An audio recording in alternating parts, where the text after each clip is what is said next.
May pipirma na naman tayong kontrata mga men. Yo, what up gang? This is Asian Boy Mark and for today's video mga men, may bagong blessings na naman tayong sasalubungin. Kasi may company na naman ako connect sa atin, pero this time dental clinic naman. Solid diba? Pero bago yan, dumaan muna kami ni Esme dito sa Aja Beauty Center para mag-live. Konting chikahan at konting kulitan lang mga men. Right after ng live, dumiretso kami sa Anytime Dental para pumirma ng kontrata. Syempre hindi lang yan, nilibre ko na rin si Ermat ng teeth whitening. Deserve na deserve niya yun mga men. Abangan nyo yung vlog na yun para makita nyo yung teeth transformation ni Ermats. Pagkatapos ng treatment ni mama, pumirma na ako ng kontrata. Sobrang thankful ako mga men. Ang daming blessings na dumarating sa amin ni Esme this year. Sino mag-aakala dati nangangapa lang kami. Nag-resign pa ako sa work para mag full time sa pagbablog. Kinakabahan din ako noon pero tinodo na namin and now look, may mga brands na kaming hawak. At after ng kontrata, pula pagkat kami sa yacht party kasama ang mga kababayan natin dito sa Dubai. Solid pa kasi andun din yung idol ni Esme sa vlogging. 2 years na namin gustong makita, ngayon lang nagkatotoo.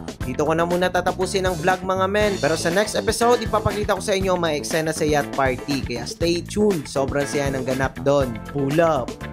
Gang gang! Skr skr!